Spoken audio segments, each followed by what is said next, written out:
आज हम बात करने वाले हैं ऑनलाइन फ्रॉड के बारे में या डिजिटल फ्रॉड के बारे में। ये फ्रॉड क्या है, किस तरह से होता है और इससे किस तरीके से बचा जा सकता है। आज हम इन्हीं सब विषयों पर बात करेंगे और कोशिश करूंगा कि आप लोगों के लिए एक हेल्पफुल चीज़ मैं प्रेजेंट कर पाऊँ।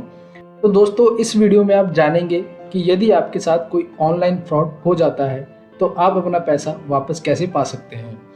ये वीडियो मैं इसलिए बना रहा हूँ ताकि आप लोग इसके बारे में जागरूक हों। इस वीडियो से आपको दो तरीके से हेल्प मिलेगी। नंबर एक, आप ये जानेंगे कि आप धोखाधड़ी से कैसे बच सकते हैं, ऑनलाइन फ्रॉड से आप कैसे बच सकते हैं। और दूसरा ये, यदि आपके साथ कभी कोई फ्रॉड हो भी जाए तो आप अपना पैसा वापस कैसे पाएंगे। तो चलिए शुरू करते हैं इन दोनों पॉइंट्स के बारे में विस्तार से जानने के लिए। तो पहले मैं आपको बताऊंगा 10 ऐसे तरीके जिनकी मदद से आप अपने आप को सुरक्षित रख सकते हो इस ऑनलाइन वर्ल्ड के अंदर। जैसे कि आप और हम सब लोग जानते हैं कि कोविड के दौरान, कोरोना के दौरान सब लोग डिजिटल पेमेंट्स पर आ गए। लोगों ने ई वॉलेट्स से अपना पेमेंट करना शुरू कर दिया, जैसे कि फ़ोन पे, गूगल पे, पेटीएम या फिर और भी कई सारे ई वॉलेट्स। लेकिन ये भी जानना बहुत ज़रूरी है कि जो साइबर अटैकर्स हैं या जो डिजिटली हमारा पैसा चुराना चाहते हैं, उन लोगों ने भी नए नए हथकंडे अपनाने शुरू कर दिए हैं। तो मैं आपको ऐसे 10 पॉइंट बताने वाला हूं जिससे आप अपने आप को सुरक्षित रख सकते हैं। सबसे पहला पॉइंट है कि जब भी हमें कोई ऐप इस्तेमाल करनी है तो वो वेरीफाइड होनी चाहिए। कम से कम गूगल का वेरिफिकेशन उस पर होना चाहिए। यदि हम कोई भी थर्ड पार्टी ऐप या कहीं से किसी एपीके से एक फाइल डाउनलोड करके कोई ऐप इस्तेमाल करते हैं तो वो हमारे लिए नुकसानदायी हो सकती है। नंबर 2, हम जब ब्राउज़ करेंगे, जब भी हम इंटरनेट पे जाएंगे, जब भी हम अपने ब्राउज़र को खोलेंगे तो उसमें हमें हमेशा सिक्योर और ऑथराइज्ड वेबसाइट को ही एक्सेस करना है। बहुत सारी वेबसाइट HTTP से शुरू होती हैं जो कि आपके लिए सिक्योर नहीं है, लेकिन जो वेबसाइट HTTPS से शुरू होती है वो आपके लिए सिक्योर है। तो इस पॉइंट को आप नोट कर लीजिए। और तीसरा पॉइंट है कि हमें सिक्योर इंटरनेट कनेक्शन यूज़ करना चाहिए। हमें एक ऐसा इंटरनेट कनेक्शन यूज़ करना चाहिए जिस पर हमें भरोसा हो। मान लीजिए कि आप अपने फ़ोन से इंटरनेट यूज़ कर रहे हैं तो वो सबसे अच्छा है। यदि आपने अपने घर में वाईफाई लगाया है तो वो और भी अच्छा है। लेकिन यदि आप किसी ऐसे वाईफाई को इस्तेमाल करके अपना डेटा एक्सेस कर रहे हैं जो वाईफाई आपकी जानकारी में नहीं है, या किसी ऐसी जगह का वाईफाई है जिसके बारे में आपको जानकारी नहीं है, तो ये इस तरह का इंटरनेट कनेक्शन आपके लिए हानिकारक हो सकता है। चौथा पॉइंट है, जब भी आप अपना कार्ड यूज़ करें किसी भी पेमेंट के लिए, किसी दुकान पर, रेस्टोरेंट पर या फिर होम डिलीवरी के टाइम, तो बहुत ध्यान रखें कि आपका कार्ड किसी दूसरे के पास ना जाए और आपके सारी डिटेल्स वो ना पढ़ पाए। पांचवा पॉइंट है कि आप अपने कंप्यूटर और मोबाइल की जो सिक्योरिटी है उसको अपडेट करके रखें। आपके कंप्यूटर में जो एंटीवायरस या फिर आपके फ़ोन में जो एंटीवायरस है उसको आपको अपडेट रखना चाहिए। अपने ऑपरेटिंग सिस्टम को आपको अपडेट रखना चाहिए। नंबर 6, आपको अपनी सेंसिटिव और पर्सनल इन्फॉर्मेशन कभी भी किसी के साथ शेयर नहीं करनी चाहिए। यदि आपके पास किसी ऐसे व्यक्ति का फ़ोन आता है जो आपको कहता है कि मैं आपके बैंक से बोल रहा हूं और मुझे आपके अकाउंट से रिलेटेड जानकारी चाहिए, तो कृपया उसके साथ कोई भी जानकारी शेयर ना कीजिए। वो आपसे फ़ोन से भी कांटेक्ट कर सकता है, SMS से भी या फिर ईमेल के ज़रिए भी। तो आपको अवेयर रहना है कि आपको किसी के साथ भी इस तरह की इन्फॉर्मेशन शेयर नहीं करनी है, क्योंकि आपका बैंक आपको कभी भी ऐसी इन्फॉर्मेशन शेयर करने के लिए नहीं कहता।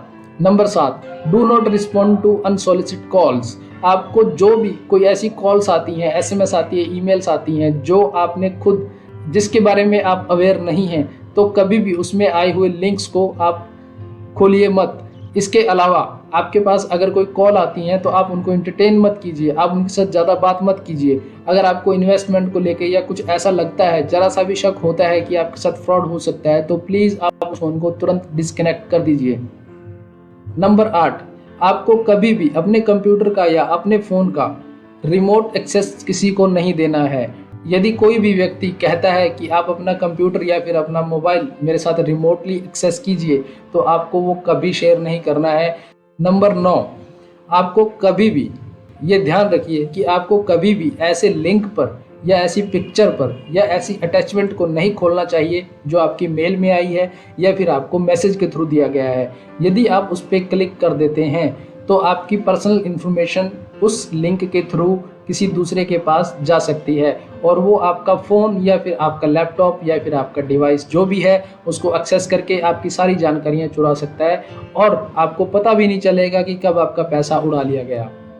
नंबर 10, यदि आपका डेबिट कार्ड या क्रेडिट कार्ड कहीं पे गुम हो जाता है या आप रख के भूल जाते हैं और आपको समझ में नहीं आता है कि वो कहाँ गया या मैंने किसी को दे दिया, तो आप उस कार्ड को इमीडिएटली ब्लॉक कर दीजिए। अब हम नेक्स्ट पॉइंट पे बात करते हैं कि यदि आपके साथ कोई ऑनलाइन फ्रॉड हो जाता है तो आप क्या करेंगे, आपको आपके पैसे कैसे वापस मिलेंगे।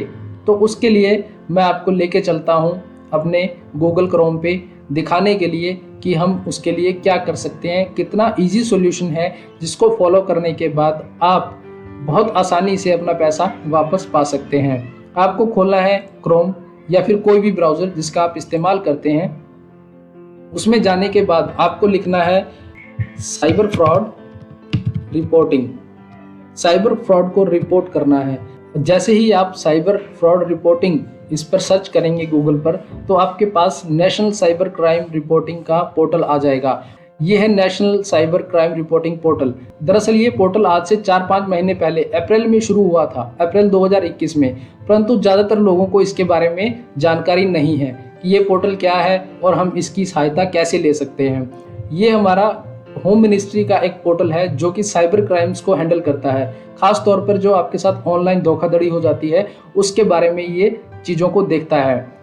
तो आपको इस पोर्टल पर आकर अपनी कंप्लेंट को फाइल करना है।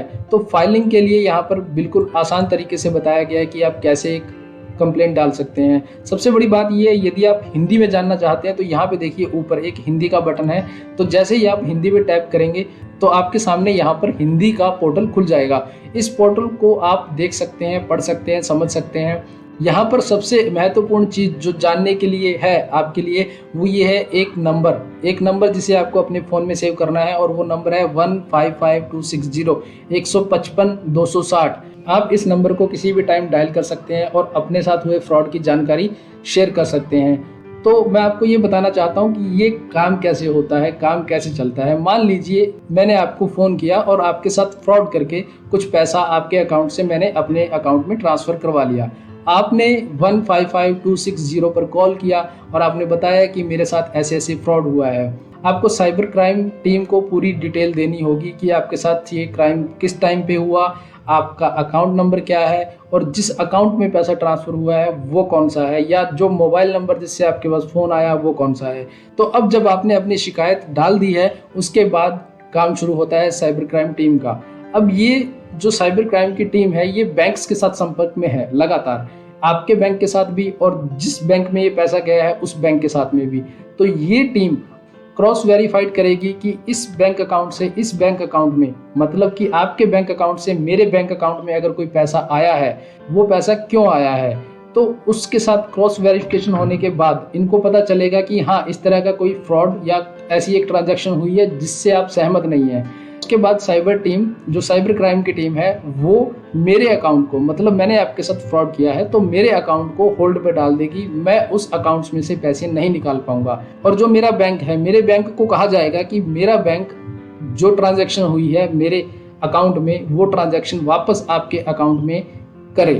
तो इसका मतलब ये है अगर मैंने आपसे 100 रुपये का फ्रॉड किया है तो आपको 100 रुपया मेरे अकाउंट से वापस अपने अकाउंट में मिल जाएगा।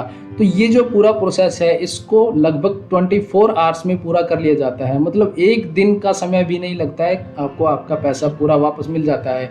तो दोस्तों ये पोर्टल आपके बहुत काम आने वाला है। तो आज के वीडियो में मैंने आपके साथ डिस्कस किए 10 पॉइंट्स कि कैसे आप अपने आप को साइबर क्राइम से बचा के रख सकते हैं और फिर भी यदि आपके साथ क्राइम हो जाता है तो आपको किस तरीके से अपने पैसे वापस हासिल करने हैं।